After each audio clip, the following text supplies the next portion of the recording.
ladies and gentlemen. This is another episode of Intellectual Foreplay. My name is Trevor Ford, a.k.a. Mr. Nice Guy.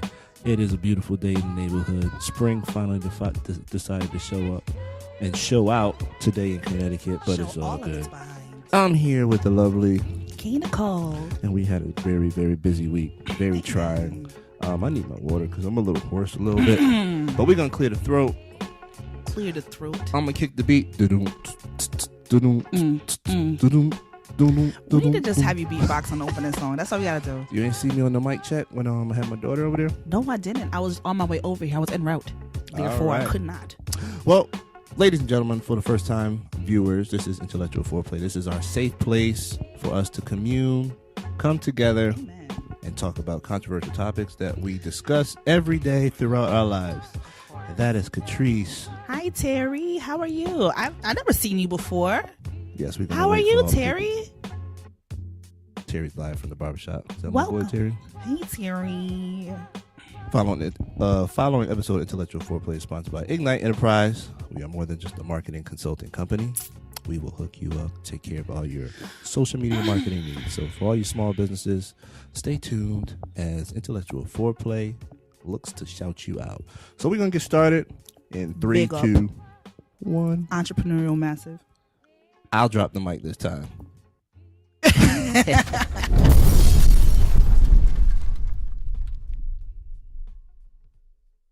All right, let's go get started. All right, so a little current events here. We missed y'all. First of all, I want to have an emotional moment with y'all. Like, for real, we've done this like 4 times in a row. And y'all been with us, like rocking with us. So Every thank week. you. We love y'all and we miss y'all. Like, I look forward to speaking to y'all every week. Every Saturday, I cancel all my plans because I know. So I have invite your somewhere friends to be. have this conversation with us. It's going to be a real good time. Not for nothing. We're exciting folk. So come join us. And please subscribe. Please subscribe. I post every Monday at noon, and I never miss a show. So everybody that has the opportunity to subscribe, I will definitely be posting it every Monday at noon. A couple shout outs. Shout out to BCO, Brothers Creating Opportunities, Sam Saylor. We're doing a lot in the Hartford community for these children. I'm learning a lot. Jay Farkerson, what's up? Oh, what Anthony up? Zakarish, My boy Jay. TJ, what's up? Yeah, as everybody continues to tune in. Yes. All right, so we had a little heat this week. We had some songs drop. We always open up one. Got music. a nice for what to these niggas? What? At the club like you in the motherfucking egg. Nicki Minaj dropped a couple trash songs, but I kind of felt them a little bit. Can we talk about Drake? I don't want to talk about Nicki. All right, Nicki's okay. trash. So with Nicki's trash, so you know what? Briefly, it's just funny. It's so funny how people turn the page so soon. It's just like it just seemed like a couple days ago, Nicki Minaj was front and center, and everybody was Team Nicki. Oh, she don't gotta respond to Remy. She's on Real top. quick. Blah blah. Peace, blah. Jason. Harvard Paint the City. You're doing a beautiful thing out here. Yes, We're looking forward to it. So definitely, we look forward to seeing your lives and seeing what happens with this mural number 4. I think I've been counting. All right, so Harvard Paint the City. Shout out Jason Ferguson, holding it down for the beautification of Harvard. I could paint too, Jason. Just saying. So anyways, yes, turning the page on Nicki Minaj. Can we not assume that everybody was on Nicki's page? I mean, it felt like that. It did. It felt like she had a lot of Barbies. She had a strong following. She was dropping records after records. They were all trash. Everybody was Team Nicki. Everybody else but me was Team Nicki. I'm offended that you keep coupling me in with these Barbies. I was not one of them. Keep in mind, she's beautiful. I say this to all my subscribers. You're a different breed. Oh my gosh. So I don't expect your interest to be rooted in modern day culture. However, Nicki Minaj was on top. She was the woman running it. She was the woman running it. Okay. Shout out to the NBA playoffs. You got a team? You don't follow sports? That's not your thing? I don't have teams. I like whoever is winning. That's my thing. But I do appreciate the sport itself. Like, I love football. I love basketball. Like, I love watching the game. But I'm not invested emotionally in a franchise. And I don't understand why y'all are invested either. There is a lot that goes into selecting a team, becoming engaged in one with the team. Shout out to the New York Knicks. shoot the New York Knicks. They're Bad just a news, Knicks. terrible organization since God like knows the when. Eagles. God, I mean, Shout until out to they the had a glow up. Philadelphia Eagles, Super Bowl champions. And the Cowboys lost Dez. There And was a big Cowboys funeral on social media lost for Dez, that. bro. And you know what? I am so happy to see the destruction of two franchises. One, the New England Patriots. I'm gonna thoroughly enjoy that empire crumbling, and the Dallas Crybabies that have been just in like mosquitoes for 23 years over my Eagles winning the Super Bowl. Now we got one. Oh, y'all done messed up. Nah, But shout out, y'all done Dez. messed up. Not on the Eagles watch. We don't want you. You're gonna have to go out west somewhere. Why you just sound so bitter? Like Shout out to they Miss can't Rogers. sit with you, Who can't sit with me? Dez? Oh no. We don't course with the enemy. Definitely not. Like there's too much The enemy. there's just too much history there. Like that's like me playing for Weaver and then going to Bloomfield. But you would play because they were a dominant team. I'm not And you would, playing and you for would take that Bloomfield. ring. I'm You not would take one of the playing- 6 rings, is what you would do. You know we're gonna Let's move not on. play. Let me look at my- Shout out to the Bloomfield Warhawks, Warhawk Pride. Let me Work look at that my orange and notes blue, bleed orange. Please. F a beaver. FOB. So you just came with all the disrespect. Yo, I came here repping my set. That's what I came here to do. K Nicole came with the energy today. All of it. Now, did you see that link on Facebook? I don't know if it was on Facebook or CNN, whatever it was. Again, I don't want to stay too tough on this one because I know where it can go.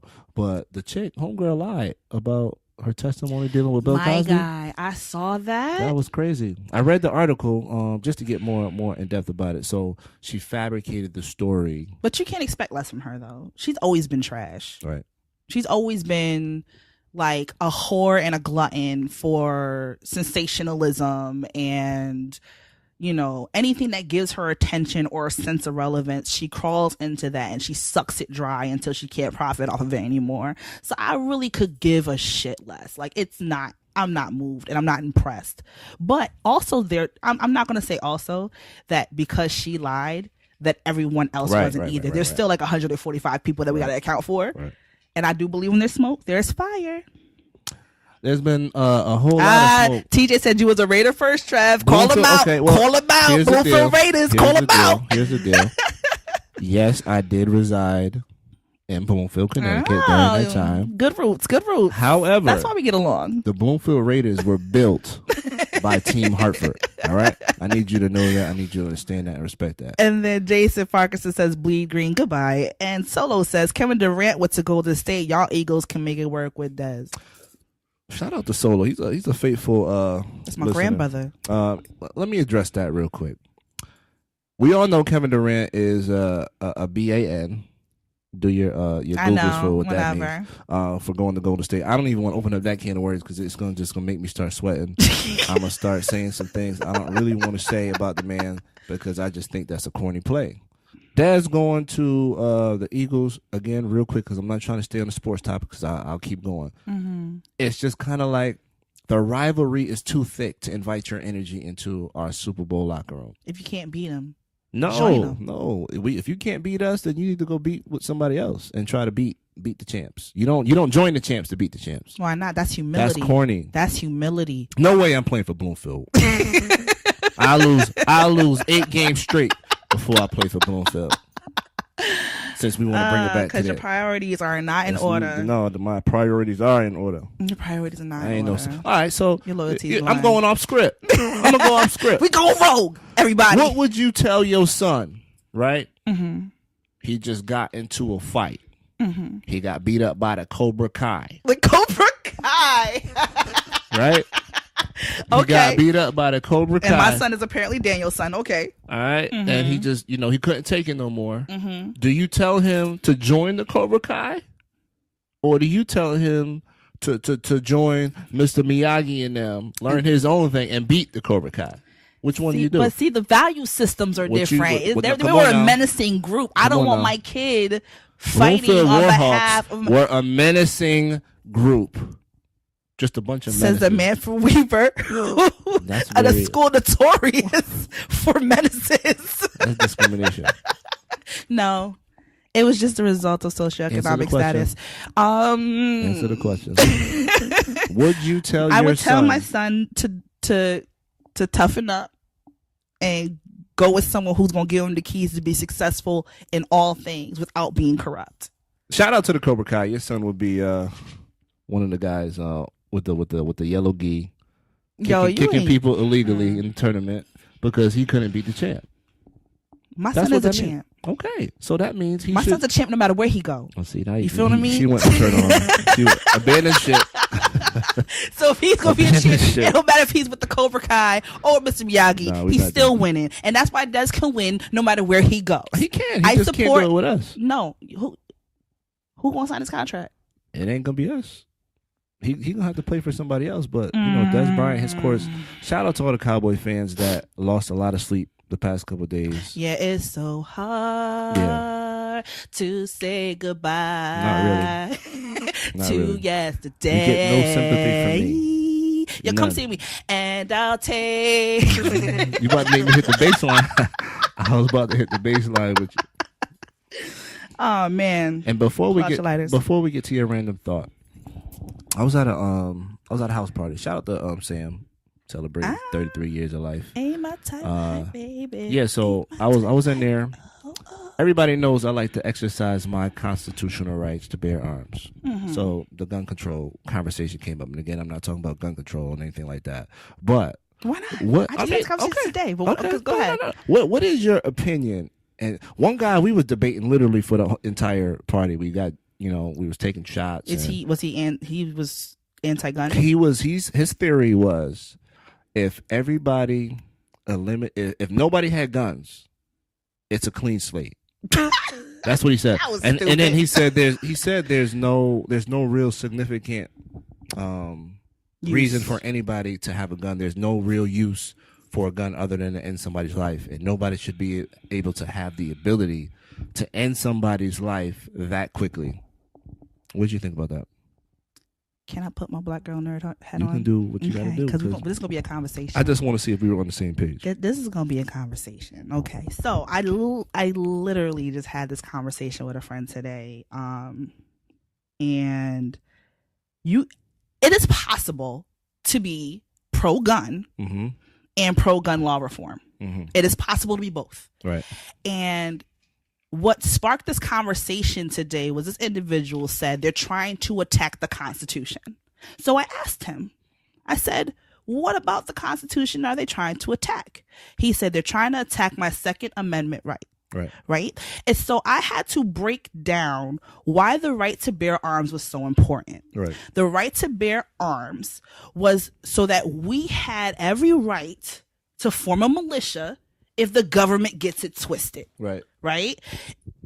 That was the primary premise of it. We had the Declaration of Independence, which was an indictment against the king, a criminal indictment saying you are doing something unlawful and that is infringing upon our human rights as people by keeping us colonized, basically. So we want to break free. We want to liberate. We want to actually be our own entity and take care of ourselves, because clearly you're taxing us out the wazoo. We have no power, no voice. This is not right. This is unlawful. Right. So when they created the Constitution, part of it was to say we have the right to say that if the government ever decides to piss us off, we can fight the government and overthrow the government if they're not doing right by us. Right. Okay. So that's where the whole right to bear arms thing was even rooted. Talk about that history class. Listen, you gotta know your shit. I am an American. Okay.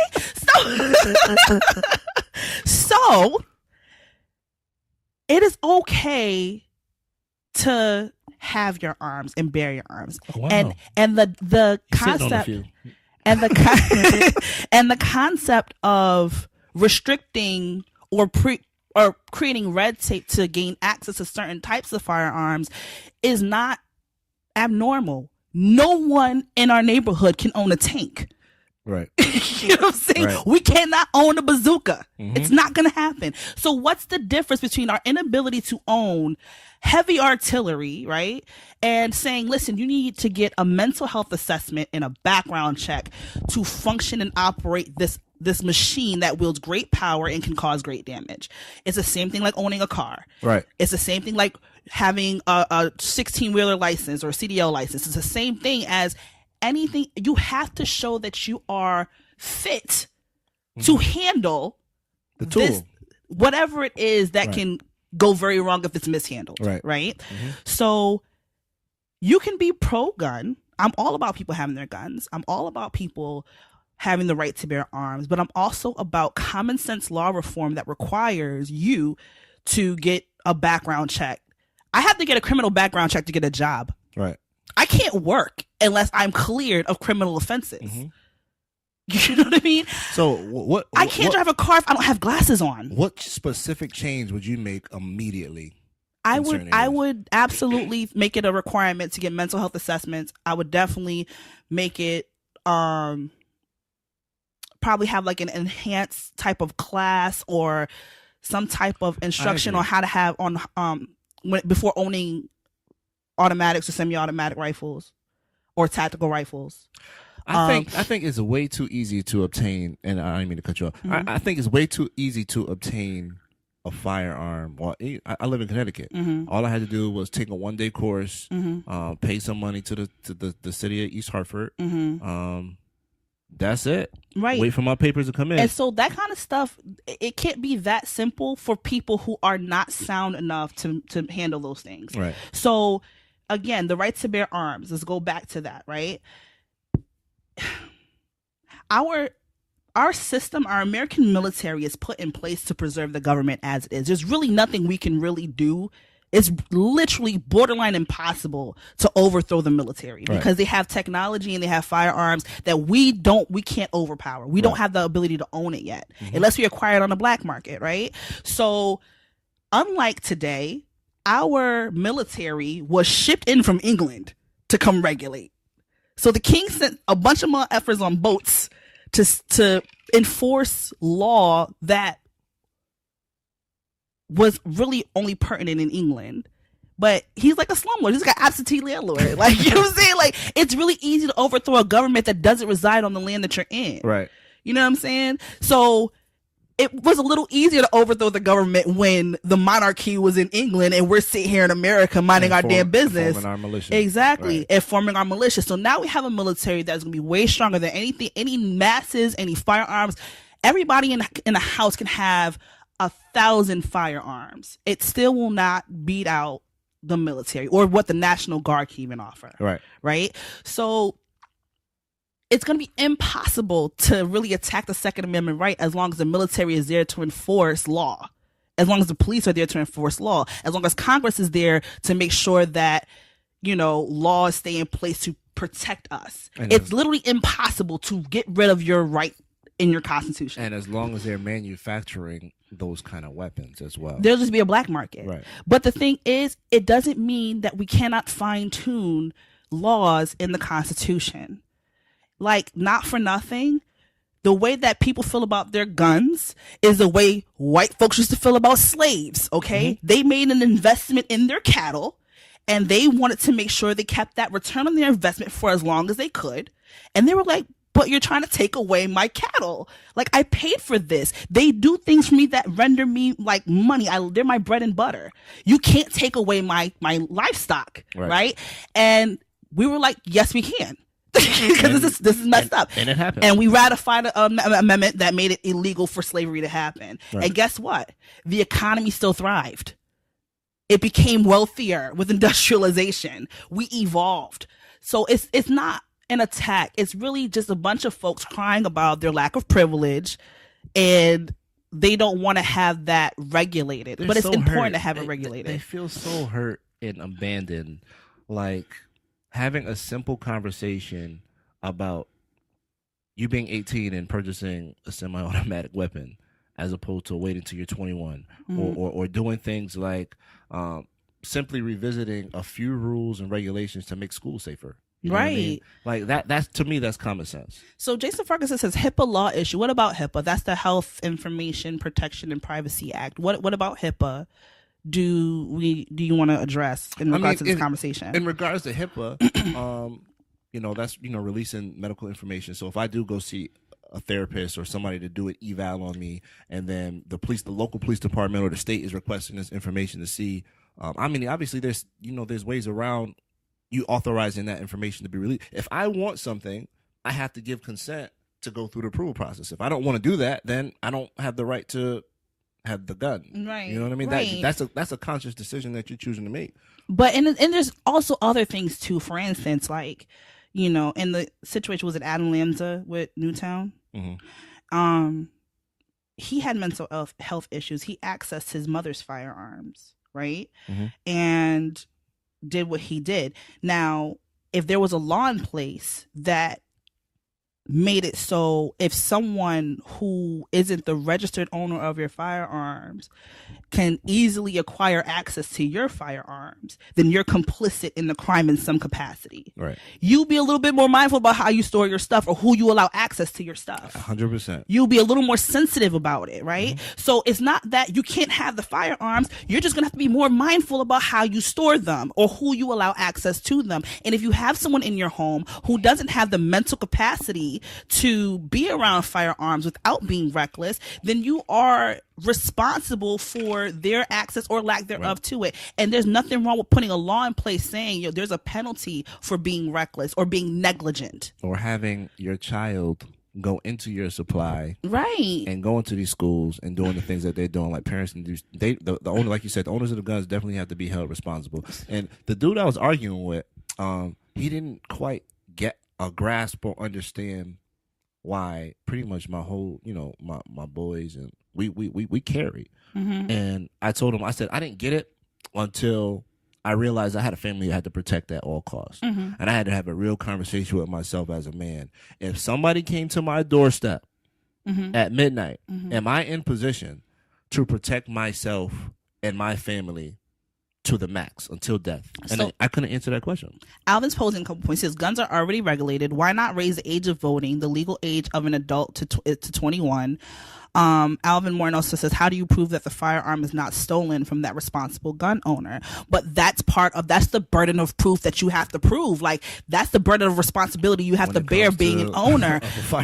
When somebody gets shot and they're claiming self-defense, the burden of proof is on the person who did the shooting. Right. You still got, when you pull that trigger, you're responsible for pulling the trigger. You have to prove that your life was an immediate threat. Exactly. So you need to make sure that you put things in place so that you're not appearing negligent or appearing as if you were complicit in something that you had no idea about. That's nobody else's problem but your own. But with that responsibility comes mindfulness. It comes mindfulness. Like, you literally think twice about what you're doing because you don't want to end up in that situation. You're supposed to think twice. You should think twice. And I think what my man was saying was people get more bossy. They boss up when they they walk different. They itchy, yeah. They carrying, so nuts hang a little different. I let my nuts hang. Right. Instead of walking away from a controversy, they'll face it head on and then choose to smoke somebody. Mm-hmm. And I said, well, again, that all goes back into your eval, how you process and handle situations, in stressful situations, right? And disgruntled employees.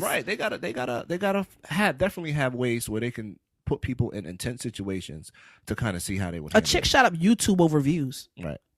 You think she needed to have a gun or access to a gun? She shouldn't apparently have access to YouTube. But and even if the lights are stressing her out, right. But even things like that, like or the gun show loophole where you can do person to person sales and there doesn't have to be anything but that cash exchange. Yeah. There needs to be something that actually rectifies that and make sure that we're doing this responsibly. But again, people can still have their guns. They just have to go through a little more of a process to acquire them, and there's nothing wrong with that. Nothing. But the NRA is acting like we're sticking a thumb up their butthole, and they're screaming about how we're trying to attack their Second Amendment right, and they're sensationalizing this concept of us stripping them of their right when they're. Why are they so freaking powerful though? That's what. And what are these politicians like really afraid of when it comes to smacking the NRA right dead in the face? Because of funding. Like, you don't get you need money to campaign. Yeah. And not for nothing, there are a lot of people who are very pro-gun. It's not that the NRA themselves are just this godly entity that is dictating everything. We're Connecticut. Connecticut is a very liberal and very small state. And so it's a little more complicated to deal with, we probably don't feel the need to use guns as much. But when you go to Arkansas or Alabama or freaking Wyoming, where there's nothing but plains and game and people are shooting guns as they were in diapers, they're going to feel a little bit protective about their property and not having those things taken away from them. But there's a delicate balance that you can teeter on. And they have to at least have a little empathy towards the people that are experiencing loss. You know what I mean? I don't think they lack empathy. What I think is that they inherently just want to self-preserve. I think, again, just like you could be pro-gun and pro-gun law reform, you can be empathetic to the loss and also almost rationalize how it was only possible because of somebody's sole decision to act on something that was that vile. Right. It's so funny. They say, people don't kill, guns don't kill people, people kill people. But I always say, I was just saying the other day, like, guns don't kill people kill people, but preferably with guns. Like, it's very seldom that somebody's gonna say, oh, I want to kill this person, let me get this knife, or let me get this blunt object, or let's knuckle up and let me kill you, let me beat you to death. Right. And he was preferably I'm gonna get a gun. Even when we were arguing, he said, well, Trev, that, because just to give a little backstory, so I was upstairs one day, wife was downstairs, I didn't have kids at the time, but somebody came to my front. It was like right when I bought this house. Somebody came to my front door and proceeded to try to break into my house. I'm playing video games. I got headphones on. I'm shooting people on my on the screen. And she screams, and I go downstairs empty-handed. But there's somebody literally trying to get through. He had mental health issues. He escaped some group home, and I can relate to that. So as soon as he came to my door, I knew something was his screws were freaking loose. Right. But when I look outside, apparently he was doing that to all my neighbors. And I got African neighbors. I got Hispanic neighbors. So the whole block started coming down. With the pitchforks and the torches. They was about to gut him. African dude came down. He had a machete in his hand. Puerto Rican dudes down the street, they had the pit bulls. Bats. Like, it was about to get really bloody. It was about to go down. On my front steps. But had he been sane, he kicks his door in. What am I supposed to do in that situation? Right. Oh, you're supposed to fight him. You're supposed to beat him up. And I said, okay, let's talk about the whole fight, the fist fight piece. Say I did have kids. The point of guns is to remove an immediate threat. I don't want to bust a sweat when it comes to protecting my family and my children. Right. I go down there, I fight him. He knocks me out. I'm out cold. He rapes my wife, takes my kids, and I never see him again because I wanted to boss up and shoot a fade instead of eliminating an immediate threat. Like the Pettit family, so whole situation may have been different. There was a firearm in the house. I had to make it clear to him that, listen, I don't have time to explain anything to anybody that decides to illegally enter my home. Right. If it's at night, I don't have time to ask dude for a fair one. If you win, you can have my house. You want my house? You want my watch? See me. You knock me out, you can have everything now. I don't have time for that. And I had to get here. I had to break it down for him to understand that being in that situation, you're not gonna really get it sometimes. Yeah. Unless you've been in that situation. And I don't own a firearm, but I want one. I'm a woman that has small children. I live alone, and I want to make sure that should ish go down. I'm actually surprised. I'm so pro gun. It's not even funny. Like, no, but I'm surprised you I don't. Yeah. I just never took the time to do it. I wanted one since I was 18. Okay. All right, but yeah. Bloomfield is actually not that difficult. It's a fairly reasonable town to get licensed in. But you better hurry up before them laws change coming. And that price go up. They've been saying that since the Obama administration. You're fine. We're fine. The guns are going to be where they are. Like, no, the guns are going nowhere. It's fine. You know what I mean? But y'all are being fed this fear that y'all are going to lose your guns. You're not. No, Alvin, I do not want to break a sweat. And Darrell says protect by any means necessary. You got to. Malcolm X in the window. You got to. Peering around the corner. I like what you said about if we need to rise up, we got to rise up. Yeah. Because again, at the end of the day, it's some people that want their slaves back. Right. And at any time, are some folks who want their slaves back. As you've seen in New Haven when they marched on the green, you know, there's still an enemy out there that at any time are continuing to organize. So if they choose to have these wrongdoings or make it in their mind that they want to go a different route, we can't be caught with our act like there aren't anti-establishment militias formed all over the South that are still ineffective. They're highly ineffective. So dude, we have our militias, we have our guns, and guess what? America is still thriving. Mm-hmm.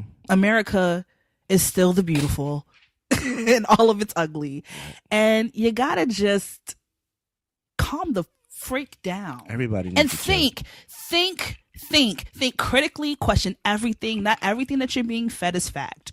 Do your research, understand your history, understand the system, understand your power in the system, and then make decisions based on who's going to take away your rights, because it's just literally not going to happen unless you put someone in place that's going to be okay with it. Plain and simple.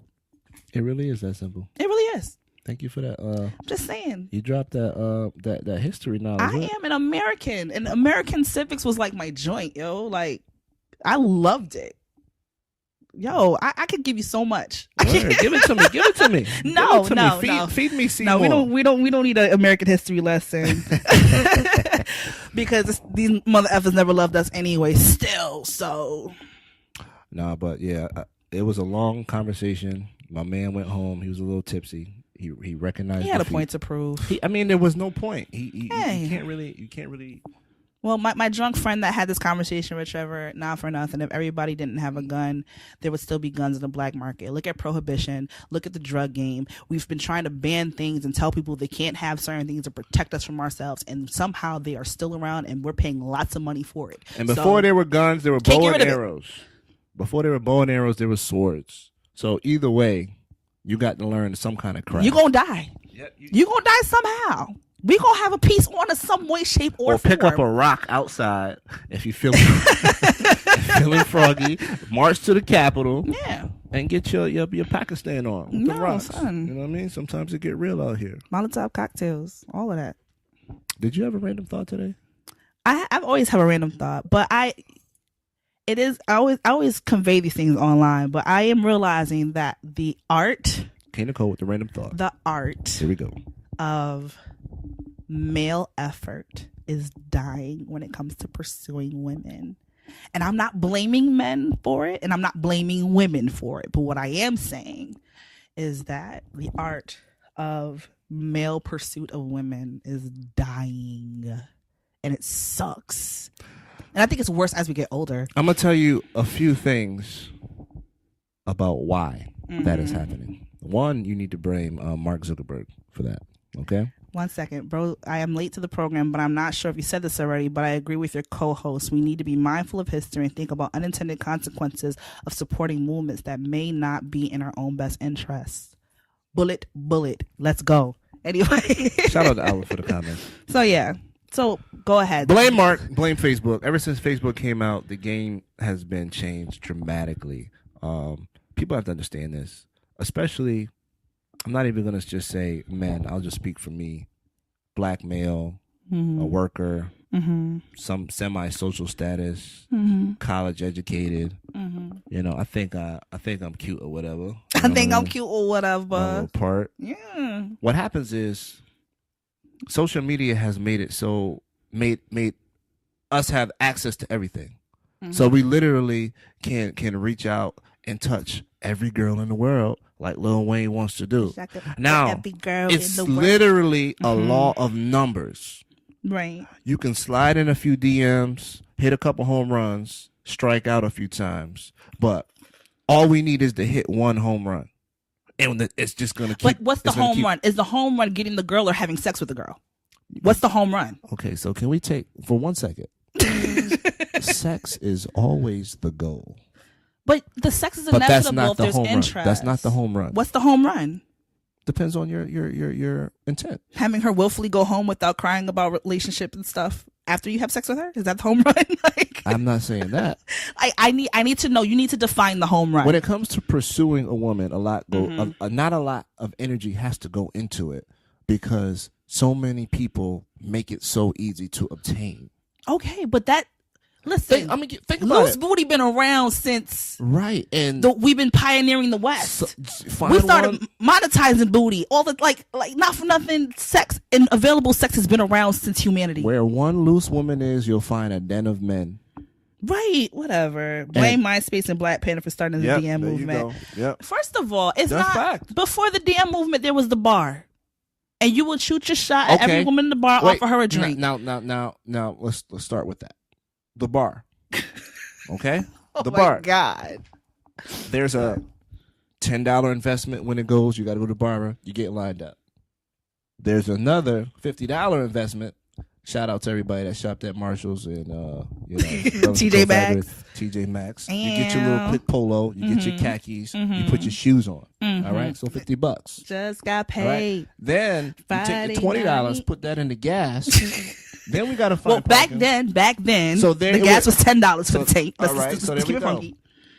I don't know how long happy hour been around, but I just don't. Since there were saloons, okay, everybody was happy after an hour. So you go to the bar, you invest in drinks, you invest in conversation, you meet people, you build. If you cannot afford to buy a drink, you shouldn't be out here having sex with women. It's not about what you could afford. It's about the effort it takes to get up, get dressed, get clean, have an intent like, yo, let's get who's gonna end up with the most numbers by the end of the night. So you just want to find a woman who's willing to have sex with your dirty, lazy, no effort having, non-imaginative, uninterested behind. Yeah, pretty much. Y'all ain't, oh my God, y'all are disgusting. But it's that simple is what I'm telling you. It's really that simple. You can, between Twitter, Jason wants to call Facebook, Instagram. You should have showed up. All of that. You should have showed up. Again, the effort isn't there because it, quite frankly, it doesn't really have to be because there's so many people that are ready and willing to respond to that direct message. Solo says sex is the home run. Courting for relationships is more like getting a bunch of base hits, hoping you make it home. First of all, courting, you can't court every woman. We already know, but when you have genuine interest in a woman and you want to manifest that into something, like, those base hits are going to make it home if the interest is mutual. But that takes social emotional intelligence to identify. No, it takes intelligence. You know when a woman is interested in. I'd rather look at your Facebook statuses. Okay, now let's look at the selfies and make a well-educated, determined opinion if this is worth my move to the DM. If she responds, she responds. If she doesn't, she doesn't. Y'all are so annoying. Now it is. Yes, it's annoying. So annoying. Because you have to understand. I hate passive men. I think passive men. Well, do you think men would be doing that if it wasn't working? Men don't do anything that doesn't work for them. Exactly. But that's game. But you don't even have game when you slide in somebody's DM and somebody's like, okay, scratch the itches. Like, okay. That's not. But it's working. It's somebody is responding. And then somebody is agreeing to say, we don't have to go on a date. I'll actually come. Netflix and chill is real. That's not something that that didn't come out of nowhere. That's real. You don't have to go on dates anymore. Like, it's literally. You don't have to go on dates slide anymore. in DM. I'm sorry, but if you can't feed me a meal, I'm not even going to consider sleeping with you. I'm not saying you can't. And you're not going to feed me a meal in your house. That level of interest. Okay.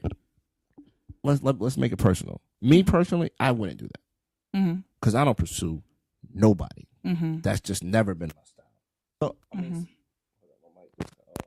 Wait, there we go. My bad. Technical difficulty. I'll edit that out. But yeah, I've never been a strong pursuer. I've always kind of put the sense in the atmosphere and kind of let people figure out, oh, he's kind of interested in you, and it kind of just builds organically through common interests, or we always seeing each other, and then we just kind of grow on each other, and then it's just like, oh, you want to go somewhere, and then we go, and then it kind of just takes it from there. But I've never really approached. But that's some. See, I don't like passive guys like that. I need you to be assertive. Know what you want. Go for it. But tell her you're interested. It's annoying, no, because you women are trained to say no. That is not true because somebody's telling you yes when your penis is getting wet. Like, not for nothing. You're not feeling that much. You're not like, stop it. We're not all a lost cause. It's annoying going out, seeing a bunch of women standing around, huddled up, with no interest to interact with anybody of the opposite sex. You know how corny that is? Even at a party. All right? I've never met a man at a club. Capleton come on the ones that I've never met a man at a club. Come on. The DJ just killing it. Yeah. You creep up behind the chick and she look at you like you're not at a club. That's corny. And it's old and it's exhausting. I've never been approached by a man in a club. Good. I've always met men in close dynamics. Proximity. Right. Through Energy. a friend. Energy. In passing. I've always met men like usually through other people or like, you know, your community, whatever. And normally a successful outcome comes out of that, right? Right. Because that is more intimate than you going into a club where there's a bevy of women for you to choose from, and we see you rolling behind every woman that's rolling her hips. We don't feel special. We feel targeted. So when you decide, women feel targeted walking down the street when the roofer is trying to roof and he looks down and catcalls a woman and she freaking out because she don't like it when she gets on the subway and sits next to a guy who thinks he's attractive. Because a catcall is not an approach. A catcall is not a way to get a woman's attention. A way to get a woman's attention is to introduce who you are, show some damn respect, and treat her like a freaking human that actually can have a conversation that you're actually trying to respect. I really want to. Again, it's targeting. It's catcalling a woman is no different than buying a drink for every chick that you find attractive in the club. It's just it's a probability game at that point. I really want to have a social experiment, and I really want to like record it just to see. I think I'm gonna do that because people do that all the time, and you know they post it as a blooper or whatever. But I really want to conduct a social experiment when you properly on a gentleman introducing himself to a woman and seeing the response that he gets. I would pay money that women will be more responsive to a man who approaches a woman as a gentleman, just as a decent human being. I don't think so. If he's attractive. Oh, he's got to be attractive. Okay, so we're adding. He's got to be. Attraction is important. Attraction is important. Okay. I don't want attention from somebody that I don't find attractive. So it all depends on how attracted you are. Interest.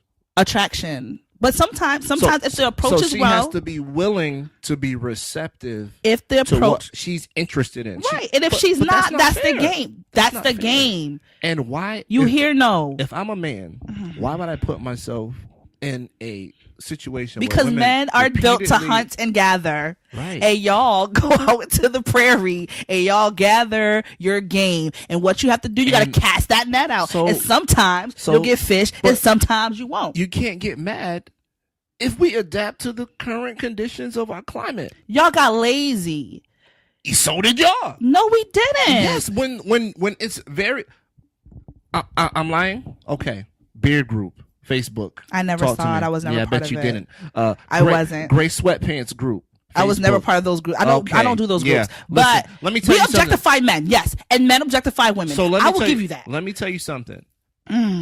Fellas, drop a beard selfie. Ladies, rate 1 through 10 if you like it or not. Okay. All somebody literally has to do, if he's feeling himself, drop a freaking picture of him in a beard, clean, lined up with the little line with the little white powder because the barber just cleaned him up with the razor, and then the women will just.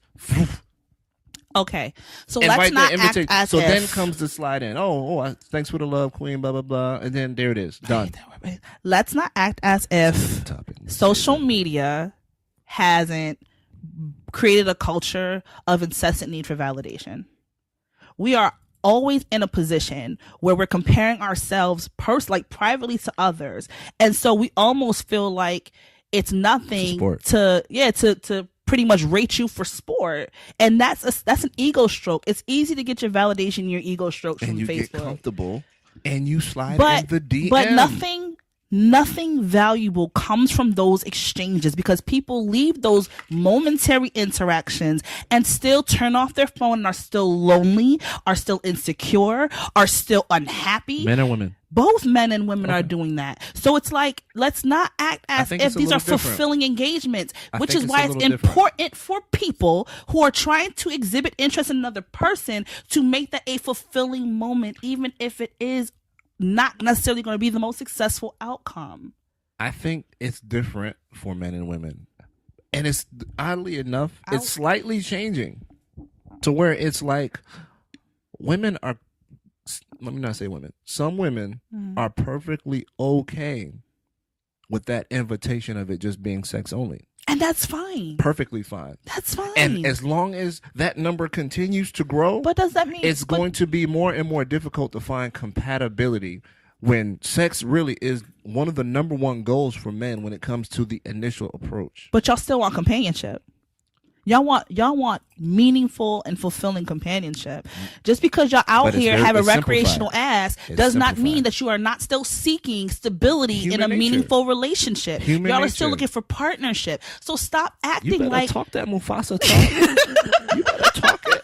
Mufasa theory 101. You better talk it. You damn right. So let's stop acting as if that initial point of genuine interest in someone that you're seeing as a potential partner shouldn't be different than the person that you're just trying to run up in the guts real quick and go home. Like that guy who gets validation is the same one who will be approaching for sex, right? For the momentary engagement. You are the gatekeeper. You're at okay. Listen, you're at the gate. Okay. There's only one key to open that damn door. You're the one that decides the key. So there's going to be a bunch of people coming to the gate, knocking on the door. You deflect it. Nope. Oh, you're the chosen one. You can come on in. Sometimes you want to have an open house, and that's fine. Okay, and if you have an open house, and we know who those are for too. A potential tenant. We know who those are too. We know who those are, and we know how to fine tune our approach to kind of master the art of how we're going to approach. If we just want a one and done and a quicker fixer upper, we know how we know the level of aggression and. But y'all approach every situation like that until she proves herself right. Worth she more has effort to deflect. She has to deflect because sex is always it's an attraction. It's I see her, she's beautiful. If she can sleep with me tonight, that will be the goal. Until she deflects me. But what if she sleeps with you and she's dope?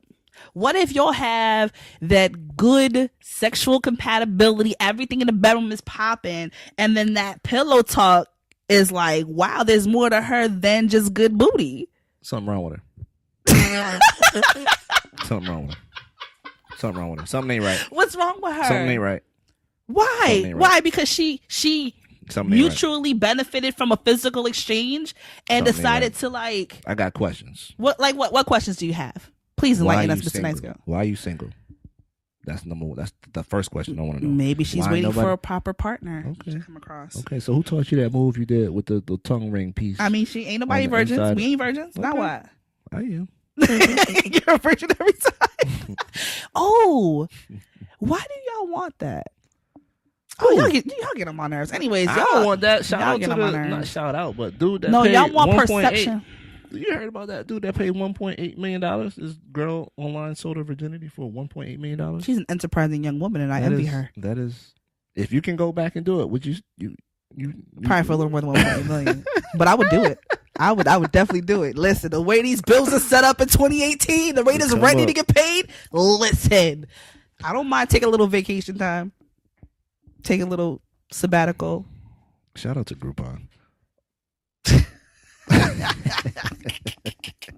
Bad question, Trev, to ask. That's funny. Hey, well, Jason's always trying to look out for you. Like, Trev, don't go there with her. Don't go there with her. All right, you know better. My bad. Let's get. He back don't know track. better. He likes to put his foot in the bear trap. That's what he likes to do. You know what we're gonna do? What we gonna do? We got a special guest today. Hey. And since we're talking about relationships, let's go. We're gonna take a little different turn. I've been trying to have this conversation with somebody for the longest, and it's always interesting when people are very open to it. So I'm gonna invite a special guest to the show. Shout out to my homegirl Eve who came out. Give her a warm welcome. Give her a warm welcome. You know what I mean? Come through to the couch, baby girl. Join the couch.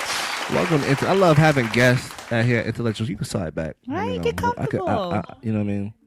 Oh yeah, just you can move my notes. None of that stuff, man. I just need the top piece of paper. Yeah, okay. So I can read the question. I like. Solo corrected us. She auctioned her virginity. Auctioned. Oh, so there were bidders. There were bidders. Smart woman. See how easy that was, though. But there was no work involved. You show up with point, and you select your mate. Easy. Who made it that way? Think on that. Men. Answer. Okay. Whoever, y'all, there's a reason why prostitution is the oldest profession in the book. Right. Let's just talk about it. Be a hoe without a pimp, but can you? No, you can. You can. You can absolutely be a prostitute or a sex worker without a pimp and make good money, make good coin. She gets none of the money. Have you ever saw that movie, American Pimp? Yes, I love that movie. Yeah, everybody check that out, American Pimp. American Pimp. But I'm going to let my homegirl Eve introduce herself. Don't be shy, baby girl. Introduce yourself to the world. Talk directly into the mic. Well, he said my name already, but I'm Eve. Hi, everyone. How's it going? I'm a little nervous, but I'm here. Nah, don't be nervous. She's fine. Don't She's be nervous. fine. Don't be nervous. We got a little topic today. So I hit up Eve a couple days ago, or sometime last week, because I was just trying to make sure she was watching and tuning into my show.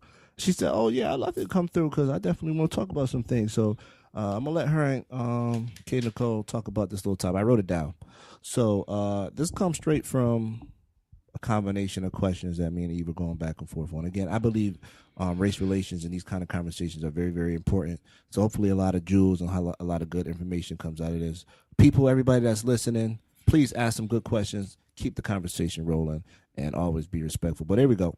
The difference between white women who just date black men versus white women who actually embrace black culture. Do you feel like there's a difference, or do you feel like it's all one and the same? I'll let Eve set it off with this one. That's a good question. Did you enjoy your shot? Hope it started getting Did you enjoy your shot? Was the next question. My bad. I didn't mean to. But there was no correlation between that question. But that's fine. You can answer whatever one in any order. Want me to repeat the question? No, I got it. Okay, so I mean, it kind of goes back to like what you were just talking about with some social media stuff. Depending on your approach to people or how you react to certain approaches, it kind of shows whether you're gonna be dateable or just fuckable or marriage material or whatever. So I do feel like, yes, there are certain people that may just, want a certain type of man, whether it be black, white, Asian, whatever, Spanish, because of their look or like whatever they think might be behind that man. And then there's other people Big that G. there might be other people that are, like used to seeing different types of people from different backgrounds and different cultures, and like, they understand that we're all human. It is what it is. And like, I do feel like sometimes people are looked at like from the outside, like, well, you're just white women, everybody, like, are sometimes just looked at like you're dating whoever and you're judged automatically, but you don't really know whether that person, comes from like a blended background or if they're just dating somebody just because of like the look, or do you know what I'm saying? Like, it's kind of hard. I am I like very direct conversations. So like, I don't think that's an everybody issue. I think that's when one person dates outside of their race for whatever reason. So it could be a black guy who dates a white girl, and they say, oh, he only goes after white women because of this reason. Or it could be a white girl who goes with black men. They say, oh, she only goes after black guys for that reason. Or, white guys who go after Asian women for certain reasons. So it's definitely not just an everybody thing. I think it's usually a mixed race situation where we all come to our conclusions about why the situation happened. And I think sometimes the narrative is always so negative that we assume the worst as opposed to really trying to figure out what exactly made these two come together for whatever reason. Right. And that's fine. Like that's a real thing that actually happens. So, I think sometimes there's curiosities about those dynamics because we don't understand them. And when I say we, I mean people who are drawn to people within their own culture, right? Like you may not know this, but my mom is a Puerto Rican woman. My dad's a black guy. So, people could have easily looked at my mom and dad and been like, well, why did he go for her? My grandparents were not necessarily excited about the fact that she was dating a black guy. because they wanted her to date a Puerto Rican man. So I think when the expectation is to date your own, we oftentimes demonize the idea of dating outside of your own. And it's a scary thing that some people are willing to explore and that some people aren't. Mm-hmm. But I think to answer your question, which was, what is it? Can a woman who dates black men? Is there a difference between women who date specifically black men and women who can embrace black culture? I would say personally that I don't think it's necessarily an embracing of black culture. I think it's an acceptance of black culture. I think, like, for me, I will never identify with Asian culture. I will never identify with it. I will never connect to it.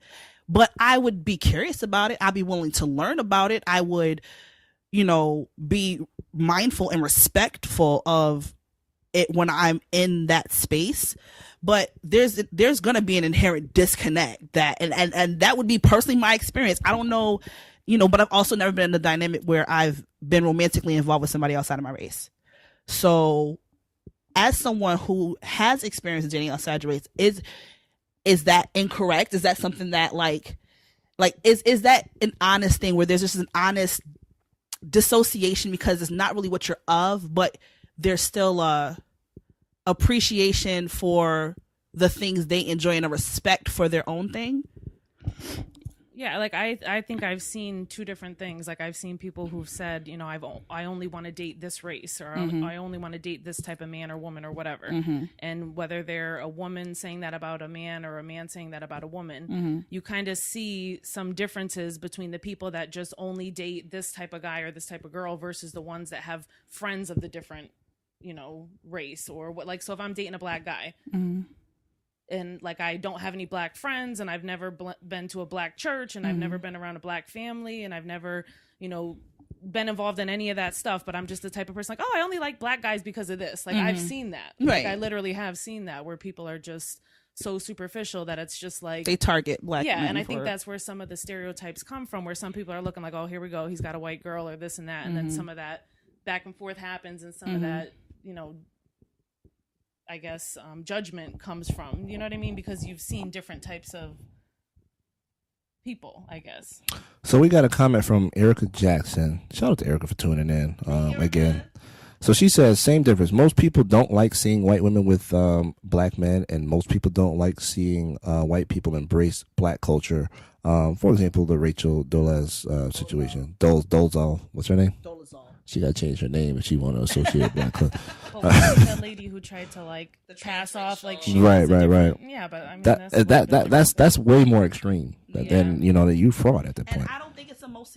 I don't think that's the most situation. I don't think most people have issues seeing white women with black men or black men with white women. I think uninformed people have issues with that. Well, and I kind of wanted to spark up some conversation about that too. Like I kind of wanted to hear from the people who do have the issues, and I kind of want to know like why. Like what's your background? What's your understanding? What are the things that might be, something that's uncomfortable for you or whatever? Because it's like part of me feels like, and this has never like specifically happened to me or been something that like I've personally experienced, but I've seen conversations online develop, or sometimes it's a little bit different when a black man dates a white woman versus when a black woman dates a white man. Absolutely. Or, again, the people that just don't know, but like I kind of wanted to spark up that conversation to just get a better understanding, because somebody mentioned something about grandparents not being too happy about something. Like my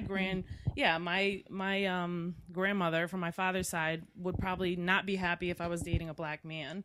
Just like my fiance's grandmother from his mother's side would not be happy that he was dating a white woman. But I know people too that I used to work with that were so strict on like, you need to date white. What if you have kids? How are you going to explain to them that, they're mixed or different things? And I've never been that way, and I've never understood why. But I've had tons of different friends from all over the world, basically. And I kind of wanted to understand more, like, what are the different things that people have been exposed to in their lives that like they are so against it? Because I can't really say either way that I'm all for one or whatever, but you know what I mean? Like, I can go into this because this is easy. This is an easy conversation because I'm a black woman. We have these conversations all the time. Whether I subscribe to it or not, I typically don't. Primarily because I feel like it's fear, but I do have like my own understandings of like black men who want to be with white women. I don't have the submission thing. Like they always say like white girls are a little bit more lenient and will let you get away with murder and blah, blah, blah. And that very well may be true in certain scenarios. But I think that's also true in dynamics where there's an income disparity, where the man is making the bread and the woman is living off of it. You get what I mean? So that doesn't matter to me. But I do have this theory that there are some black men who had no success with black women, and white women were the only ones paying attention to them. That is 100% fact. And so they end up. I went to school with this guy. Mm-hmm. You know, they call him Oreo. Mm-hmm. He had a weird name. Very smart, very intelligent. Spoke quote unquote proper. Mm-hmm. Black chicks were giving him no rotation. Mm-hmm. He wasn't in nobody's bathroom name written on the wall with a heart. He was never. You know how that go. But Right. the moment he went to college, Mm-hmm. because we ended up going to the same school, Mm-hmm. white girls loved him. Mm-hmm. And then he received a lot of hate from that. Mm-hmm. You know, a lot of people, now he want to go act brand new, Right. you know, end up with white women. But I'm just like, I wasn't checking for him. That's you know, okay. and if he's getting energy, like people like companionship. Yeah. And I think, especially as a black man, As a male, period. right. You want whoever wants you. Right. And You know what I mean? going Wins into to college, that. I experienced a culture shock. You know what I'm saying? I've been around black Jamaican women. You sure as hell have. My entire life. So, you know, when I step on campus and I see a Cape Verdean, or I see a Hispanic, or I see a white girl, a Brazilian, or, you know, girls from all over the globe, in some cases Asian, it's kind of like, oh, I'm something like a commodity, because a lot of girls are attracted to the black male athlete. You know what I mean? That has that kind of prestige, that has that kind of And just to put this on the books, what they say about black men is not true. What do they It is say? not about all men packing. All right, All black men are not packing, boo. Oh. I'm going to tell y'all right. Someone who's had experience with sex with men, particularly black men, it's not true. So let's just dead all that. Thanks. I'm going to give the mic to Eve because I don't really want to speak. you don't want to talk about black penis. I'm just saying, but that's usually the fascinations around the black penis. But either way, but because you want to talk about the male athlete, you know what I'm saying? It ain't most black men either, boo. Listen, either I wasn't striking gold, or you know, it's just. If anybody has had relations with my co-host and is currently watching, I apologize for. We are grown. I apologize for this. They knew they wasn't packing either. Let's not stop acting like we don't know ourselves. They knew it. Curiosity, with the opposite sex. I think curiosity with the opposite sex, it goes back into being able to say, yo, I had an Asian, or I had a Hispanic, I had a Brazilian. I think men have that curiosity. Right. I don't. Because, you know, but to go back to the original question, as far as embracing the opposite sex's culture, I always knew that I could only be with a black, probably West Indian woman, because I could identify with what I grew up around. You know what I'm saying? As many girls as I've dated outside of my race, I never really bought all the way in. It was more so like a sexual thing, or they was cool as hell. You fetishize them. But that feeds into the stereotype of why men commit to women outside their race, because there's some type of fetish aspect to who they are or how they are. Different don't mean better. Different don't mean better. But it's still different. But it could be good. Right. Right. So, Eve, let me ask you this question. So, do you ever feel like you will one day be in a situation where you're conflicted with possibly having to raise a black child with whatever belief you believe in? And would you see that child as black? Right. And how do you feel like what you've seen in society would make it difficult for you in that situation? Or would you even, it wouldn't be a big deal for you because you would be just comfortable thriving in it? So I think I would possibly be faced with a situation where I would have a kid that was mixed race. And I think I would have to understand that there's different backgrounds to different types of people, and I would have to look at him like he's a mix or she's a mix or something, but I've been around, like I said, all different types of people my whole life. So I feel like Names are pretty damn diverse. I don't know. I just feel like sometimes there's certain stereotypes where people say things like, you know, you couldn't raise a black man or because you're white, or, you know, you don't know what we're going through because of this or that or whatever. And it's like, I would do the best that I can. You know what I'm saying? Like, I've seen a lot of different things, and, you know, I don't know. I mean, I'm a black woman and I can't raise a black man, and I got a black son. I mean, it's a little different. I think sometimes it's dismissive to say those things, because I think everybody tries their best when it comes to raising children. Yeah. We don't want to come up with screwed up kids. However, I think that when there is, like, for instance, I don't know if you would ever experience the fear of raising a brown boy, because you said, like, oh, that's my mixed kid, but the world is going to look at them like a black child, and that's going to be what defines them, unless they're passable, right?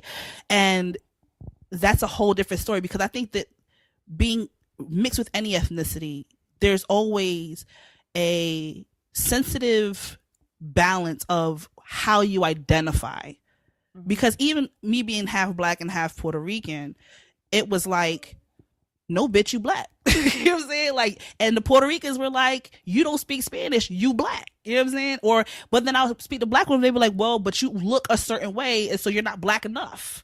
You get what I mean? So it's like, I those types of things you don't get to experience because you weren't of it.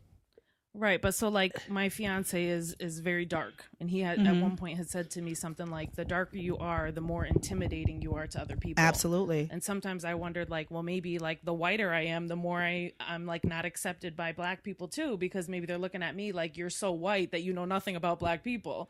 But it's like, if you have a kid with somebody who's a different race, your child could come out very light or very dark. You know what I mean? But like, they'll look very ethnic, though. Look like, yeah. But if it's, you know, makes more sense for them to identify as black, then they're black, and I'm part of a black family. Like, you know what I mean? Like, I just don't know. And see, Aaron O'Neill, explain it, but he says anything misses with black is black, and that's generally the sentiment. Yeah. So, and that's, I think, you know what I think sometimes that. And again, correct me if I'm wrong, I do feel like white people, especially white people who have a partner that's other than their own culture, are afraid to admit there's a disconnect. They're afraid to say, yo, I don't get it. I want to understand it, but I can't relate to it. I feel like for me, like, if I don't get it, I'll say I don't get it. If I feel like, I can see what you're talking about, then I would say that. Like, there was a couple posts, you know, a while back about, you know, white privilege and this and that and whatever. And I actually posted something online like, white people have no idea what you're talking about with white privilege because of white privilege. They don't get it. Do you know what I'm saying? But, like, I understand. Like, I do get what's going on, because I have seen the numbers and I've seen the statistics, and what you're saying is right. It's fucked up. But, like, some people just don't want to admit it. But if I truly don't understand something, or I don't get it, or I can't see where you're coming from, I'll say that. But sometimes I can relate to things that people wouldn't expect me to relate to. You know, or just like, if, you know, something was happening specifically to black men, a white woman, an Asian woman, a black woman, a Spanish woman, none of them are black men. So it's like, 1 second. So Erica Jackson says, but why does it have to be black? Why can't it be both? Interracial people struggle with having to choose a side. Is it possible to embrace both at the same time? It can be both, but society won't allow you to embrace both. You have to be one or the other in order to be accepted within a certain group, unless all of your friends are mixed. And that is just the reality of society. We compartmentalize things. We like to put things in boxes so we can easily identify it, know how to engage it, and work around it. But when we take ownership of some other, it then kind of screws things up and jumbles people around, and they're like, but what are you? Like, so yes, you can embrace both, and I think as you get older it's easier to say I'm both. But when you're a developing child who has no sense of identity, you naturally are forced to choose whether or not you're going to identify as black or identify as white. And most mixed kids who are mixed with black have a real hard time identifying as white. I agree and I kind of disagree. But I'm not even sure we disagree. I'll just say I have a different statement. I think in America, slavery made our choice very easy. Absolutely. I mean? So if there's no secret that the white master was breeding all over the southern region. Those were black babies. Absolutely. And they were black slaves. They were owned as slaves. They were owned as they were not slaves. children. They were not. They weren't calling him daddy. They were calling him massa. Right. And they didn't necessarily have they had a little privilege just because they were lighter skinned, the lighter skin, the fair skin, so they got to work in the house, so they experienced a little bit of the quote unquote white privilege, but at the end of the day, they were still black. They were still slaves. And our president of the United States, we recognize him as a black president. The first He's black white. President of the United States of America. And if he said, "Hey, I'm not black," we would have threw a fit. We would have threw bricks at the White House. That wouldn't have been. He wouldn't have got elected. No, we would have been pissed. So Aaron has a question for Eve. It says, does she ever get flack from the white community for dating a black man? Anything noticeable in public?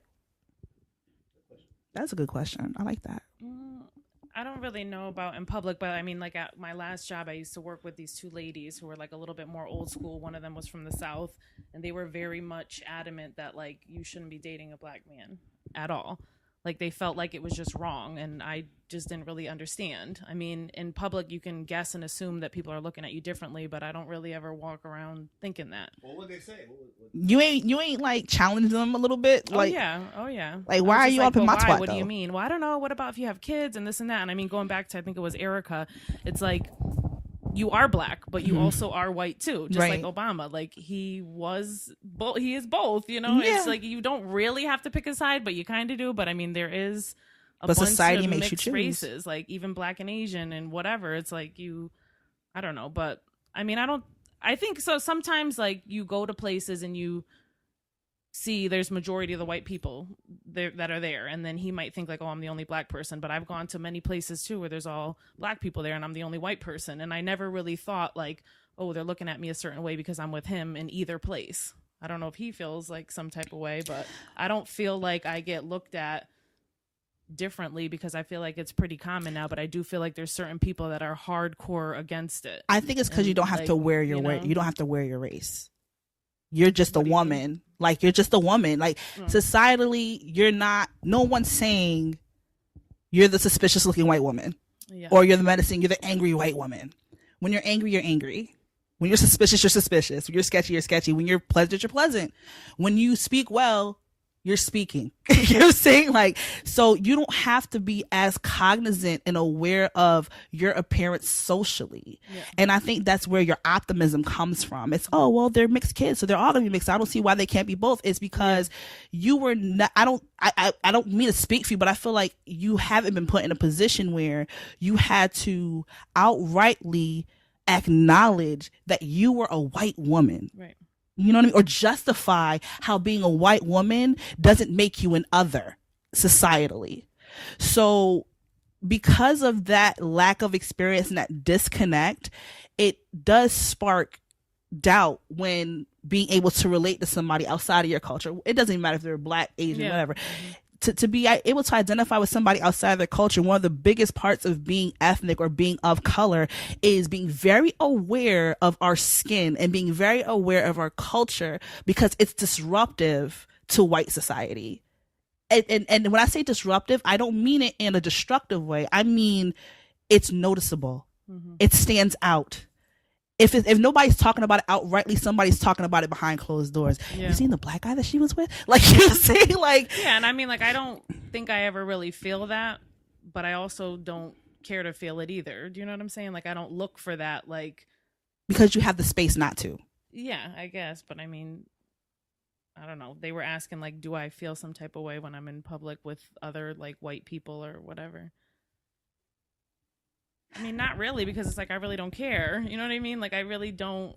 It doesn't bother me, but I don't know. It's like I really don't care what anybody would have to say. So if we're in a super white community with tons of white people and I show up with a black guy, well, so what? Like, I don't really understand. You know what I mean? Like, I'm not. Mm-hmm.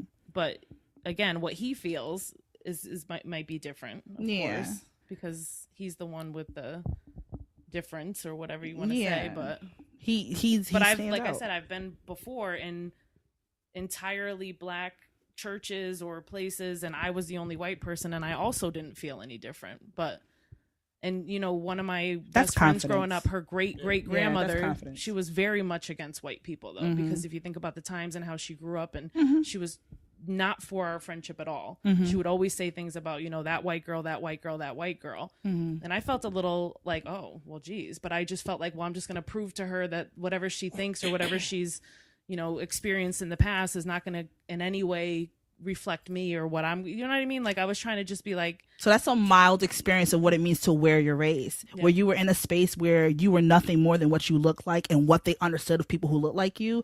You had to make a cognizant and deliberate decision to say, everything you believe about me, I'm going to show you that that's not true. But we live that every day. No matter where we are always in white spaces. Always, unless we're home. You know what I'm saying? Like, so it's like that experience. But does everybody feel that way though? Like all the time? Every person of color? Absolutely. Feels like that everywhere they go, absolutely. All the time, every place. We are mindful. Feel like that too? It's a biculturalism. What's the question? Do I feel? It's Jason Farquharson says there's nothing. Oh, absolutely. Not only that, I'm always like the only black male. Somewhere. Which is even worse. And that's a lot, like in corporate America, college. I always do something really silly when I'm in like big staff meetings. So I'll take out a piece of paper and I'll just do like silly percentages, and I'll just chalk. Okay, there's 25 white women. Okay, we got 10 black women. We got 8 white males and 1 black male, and I'll do the percentage, and they'll be talking about some stupid stuff in the meeting, and I'm like, okay, it's only 2% black males, 48% white women, and I kind of do stuff like that. But yeah, we have to combat perception. That happens all the time. We have to combat perception, especially because oftentimes when we're dealing with somebody who hasn't dealt with people of color, they have these preconceived understandings of who we are and how we function, and like. So every day, unless we're amongst people who identify with us, we are constantly combating the perception of us from people who have no idea how diverse, how complicated and simple and different each person of color is on an individual basis. For Jason Farquharson says there's nothing negative attached to being an angry white woman. It's different for black and brown women. That's how we feel every day about wearing our race. Erica Jackson says, I believe there's a lot of pressure in the professional environment, especially amongst other black people. It's a competition. Hell yes. It's a competition. Hell yes. Because you're trying to stand out. Because you ain't trying to be that neat. Because because when another black person shows up, we do this to ourselves, but this is also white supremacy enacting itself within black culture, right? So when we see another black person and her name is Tadejanae and she got a little twang to her, and we trying to make sure we don't associate with that type of black because we don't want to make other white people uncomfortable. We don't want to be grouped into that. We don't want to be grouped with that, even though Tadejanae may be a hard worker who does amazing, who's a kind-hearted person. But she's aggressive. But she talk with, or she's ghetto. Because her name's Tadejanae, and she talks with a hood twang. But do you really? Hold on. No.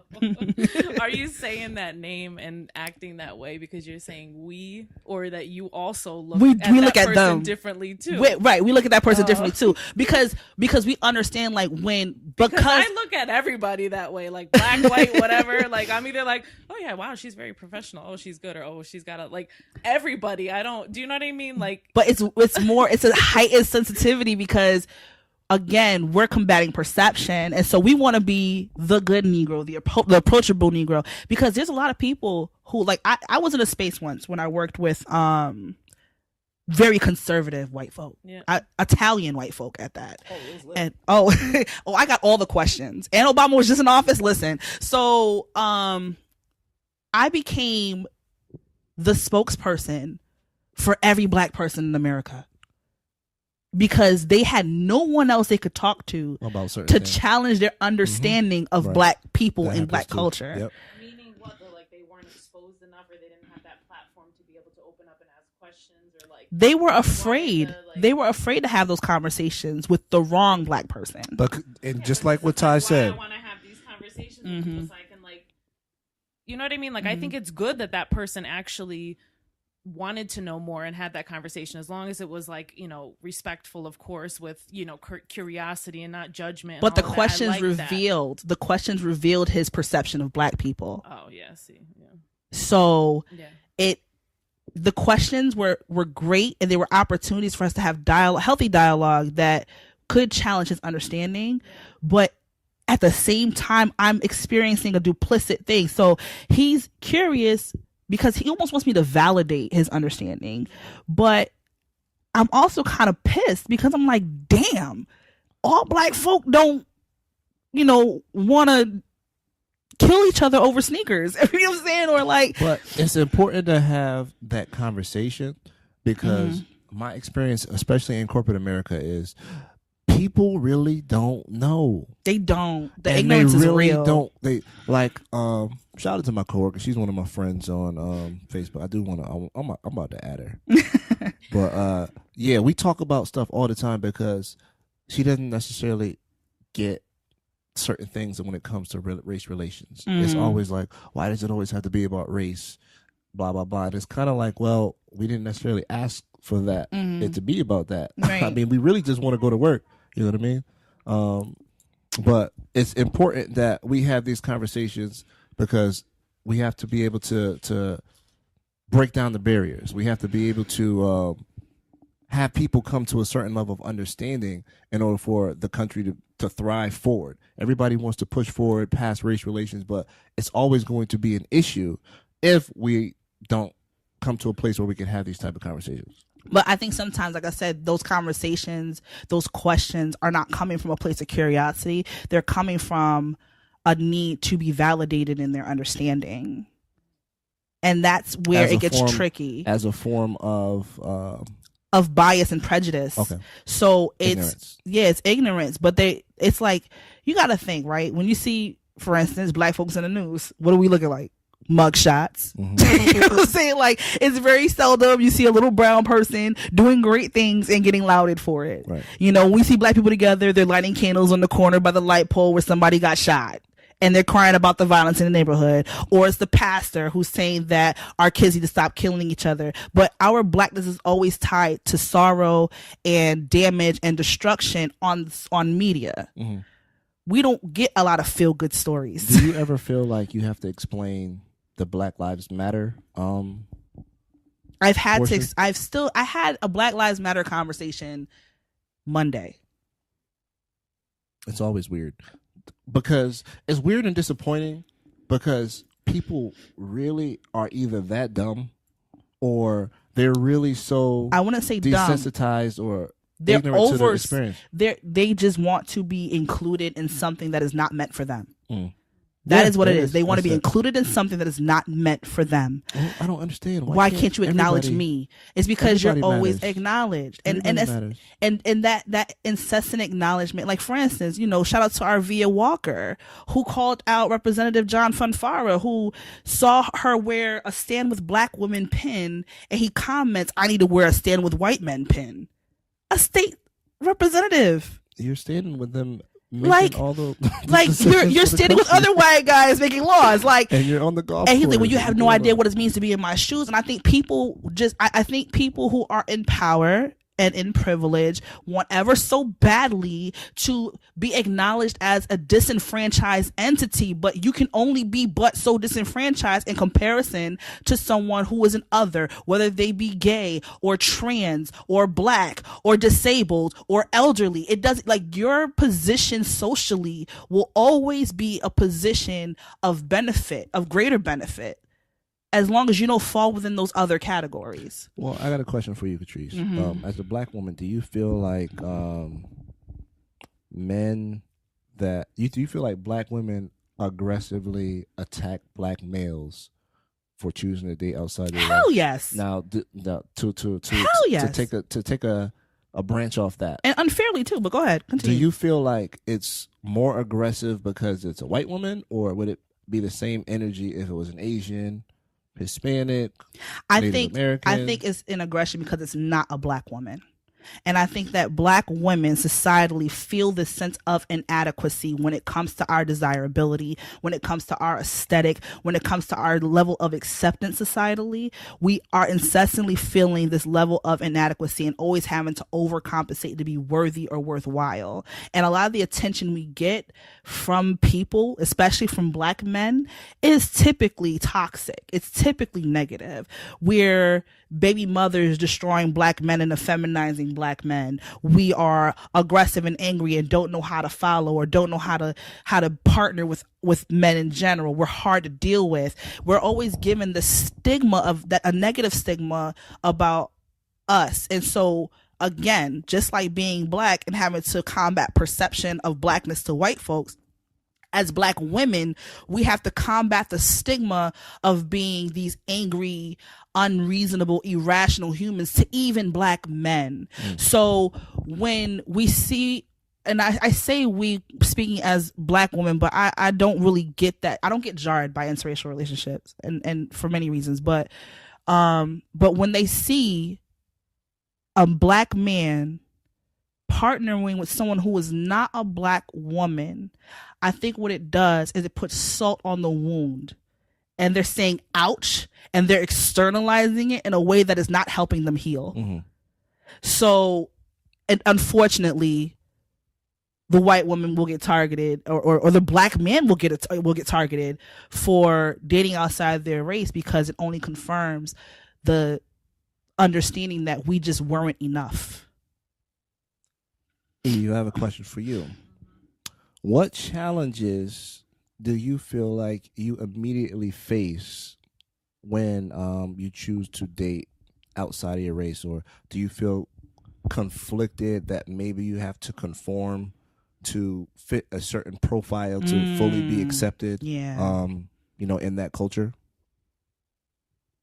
I guess the challenges would be like, implicit bias or people's like stereotypes or stuff like that, that you have to kind of just say, I am who I am. And no, I don't feel like I need to conform to anything because I'm going to be who I am regardless.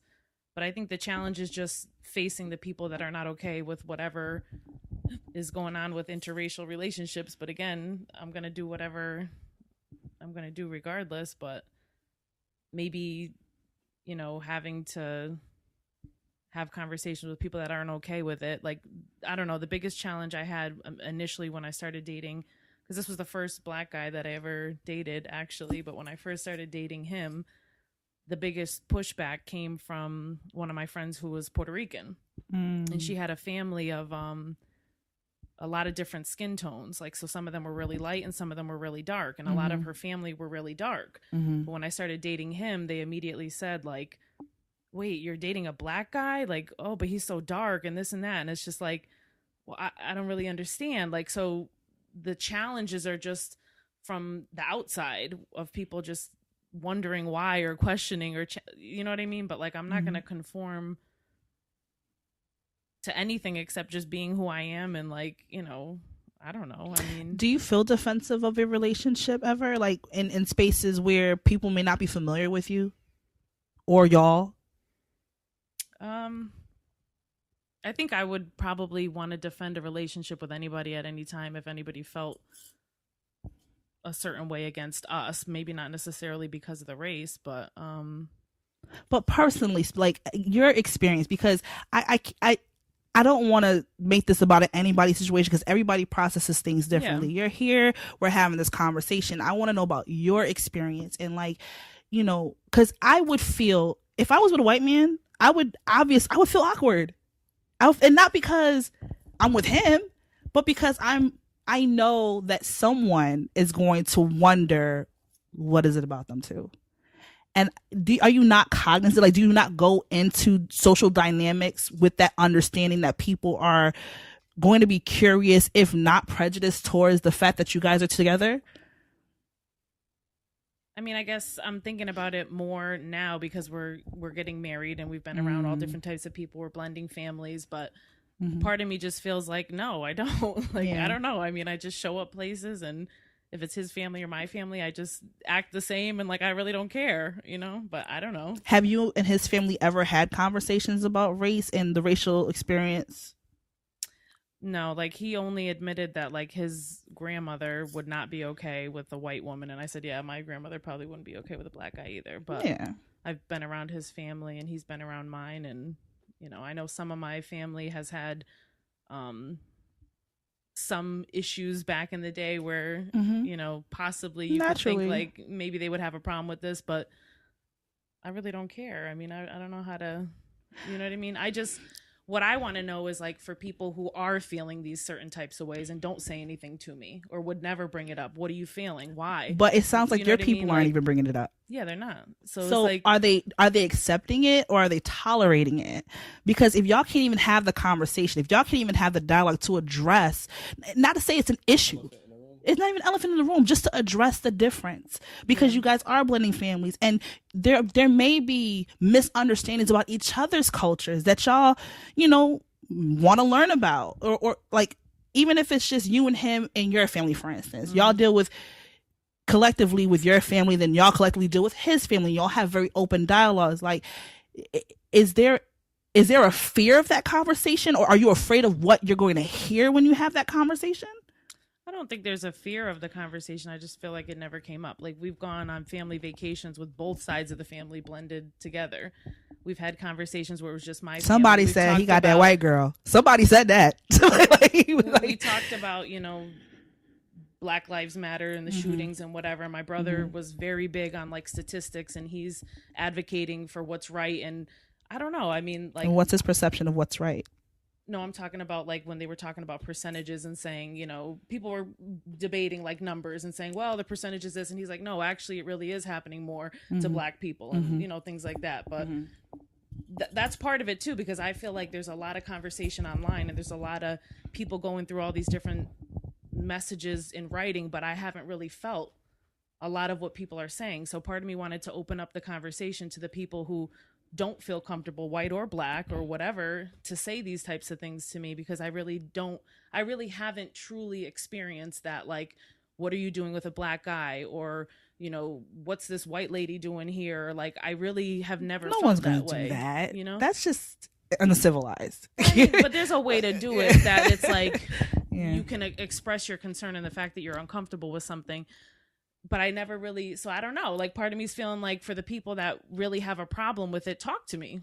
What you know what I mean? Like for the people that are like, I don't think it's a problem sometimes. So I think sometimes it's just a lack of understanding. And I think people don't know how to broach the conversation, because I'm bold and I'm very shameless and I like to learn about everybody's life and dig into like the dirty draws. That's just my thing, right? So I don't have a problem asking questions when I'm curious, but there's not a lot of people who are going to be confident enough to broach that conversation without appearing offensive or even being defensive, right? Or putting you in a position to be defensive. So it's almost, in fairness, it's almost like alarming to me that the dialogue never happened. How long have you been with him? Say it again. How long have you been with him? 6 years. And the dialogue never happened. About what? That like he's Black and I'm white? Or No, like, just you know about, what I mean? just, I don't know. Just about. Because it's like some of it's like just stating the obvious. I mean, we all grew up, like I said, we both grew up in Hartford, East Hartford, whatever. But family values, a background of different things. I mean, we talk about what's important to us as far as like, not cheating and not getting divorced and the possibility of kids and like, how important it is to, work hard and have your own things and like things like that we're like, I don't know, but we don't necessarily. To her point, You know what I mean? It's like, maybe that, because a lot of people feel like the more you talk about it, the more you feel the fire. So maybe adopting the, what is there really to talk about? He's a man, I'm a woman, he's Black, I'm white. But forget the race. There's also a cultural thing that it's not just a gap, it's a cultural difference. There is a cultural like fusion that's taking place. And to me, absolutely. And to me, it feels like, it would be important to me, it would be important to understand, like, if I was with a white man, I would ask all the questions like, yo, daddy mad? Like, I would ask all kind of questions, like, because I'm different like that. Yeah. So like, what would be, in your opinion, what would be a clear cultural difference if you were to date a white? Well, for instance, like, say he's a white male, but he's Irish Catholic. You know, my parents are Black and Protestant. I would, and Catholicism, the Catholic culture in and of itself is definitely conservative. Irish culture is very conservative. Like, I would be curious to know if somehow my existence in his life, as somebody who loves him, I would want to make sure that I'm sensitive to the experience of people around him, only because if I intend on being part of this family, I want it to be comfortable, and I don't want my lack of connection to his culture be an elephant in the room. But so like that was more like religion based than culture kind of, but neither one of us are very religious, and neither one of us are into a specific church. But Black Protestant is different than even white Protestant. Like, Black Protestant, we are out here, you know, we singing, we got the, you know, the choir director with the loud blazer, we have soul food afterward, and we sitting here, you know, all the kids is running around, grandma's feeding them peppermints. Like, it's a culture that is Protestant as well as African American, and they can both exist at the same time and both have an impact on how we identify or how we engage socially, and we know how to engage amongst each other. Like, I don't know if you've been to a Protestant church, but it's a fun ride. It's a fun time. I've been many times. Yeah, and I actually grew up Irish Catholic. But like, it is a difference. One of us though embrace that part of our background in our growing up, so it's it may be, but it's like I could see where if it was a hardcore Irish Catholic family and he was into, you know, Black Protestant church, and we were very much into our beliefs and religion and all of that, maybe it would be different. But the two of us are more like, you know, there's a higher power, of course, things are bigger than us, like, you know, karma, whatever, but we're not like into what we had seen. We've seen both sides as well, and neither one of us chose a specific religion, you know. So Erica Jackson says it's happening, it's just not brought to them, but trust both families have had a discussion about it at some point. They talking about it. And Jason Farquharson says the question will come up when the child comes into the picture, which is not necessarily. I think sometimes it's almost easier to redefine the cultural norms with children than it is to do it with the grandparents or great grands or aunts and uncles, because you've already been introduced to the couple, and so the baby is just a product of that couple. And so just like you embrace the couple, you're going to embrace the baby as an extension of that love. So I think that redefining the cultural norms and the cultural values when it comes to children is almost easier to do than to help make people comfortable who are already set in their ways and their understandings of what they've always done. You know what I mean? I've had a very unique experience recently. I went to a shot a wedding, did a photo shoot at a wedding, Haitian couple and an Irish couple. When I got there, I was kind of like, I don't know how this is going to work. Because I know my people, I know the West Indian sound, or when you know. Right. I wasn't sure from the food, you know, but it was one of the best experiences I've ever seen. It was just literally about people celebrating a union. Everybody was eating all the different foods. The DJ was on point playing, mixing, you know, both the tunes, and it was just really about family. It wasn't necessarily about culture. It was about a man and a woman coming together celebrating their matrimony. So let me address Jason Farquharson's let me tell you a story about my life. So I remember talking to Titi one time, and she was saying how my grandmother her mother was trying to fix them with Latino men, and she just was not interested. She was dating a Black guy, she had a baby with him, and it was just like, that was what it was. And I guess Titi and my grandmother, I call her mommy, had a discussion, and kind of like an outburst, Titi said, that's why all your grandkids are going to be half Black. And my grandmother smacked the taste out of her mouth for saying that. And guess what?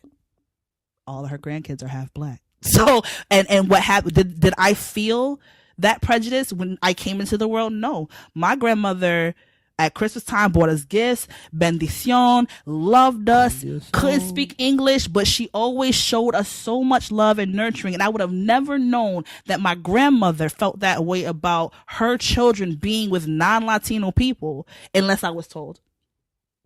So trust me when I tell you, children soften the understandings and the biases to an extent, because you can't be mad at a child. They ain't asked for it. You know what I mean? So it happens. I appreciate this conversation because it definitely opens the door for more. I gotta get you back on here, Eve. Yes, because you know exciting. What? You know. I don't want to say nothing. Nope, you're fine. You're fine. Yeah, no. I mean, again, it's all healthy, and it's important for people to come to a realistic point of understanding with each Absolutely. other. Because most of the time, when we have that conversation, you realize most things aren't really that serious. When people have that level of understanding, but it does have to come to the table. People have to be open-minded enough to, be able to just share their experiences. Oh God, Jason Farquharson. Jason, you want to talk about black hair? So don't, Erica says, don't I'm not. I think this is something that happens within any relationship. My husband is from the islands and I am from America, although I am West Indian background. Culturally, we are different, so it would be fair to say that every couple should discuss their cultural differences, not just black and white. And that's my point. That's my absolute point, that culturally you need to acknowledge there's just a difference and learn to just educate yourselves more about, not you personally, but you know what I'm saying, like educate mutually about each other. What you're subscribing to. Right. How are we going to raise these kids? What are we doing on the holidays? Right. What foods do you like to eat? How are we gonna grow spiritually? What do you value? All that stuff. And then if the child's a girl, what kind of cultural support will she have regarding her hair? First of all, Jason, we're not doing the black hair conversation. We'll do that next week. We're gonna do that next week. We're gonna do that next week. Black hair.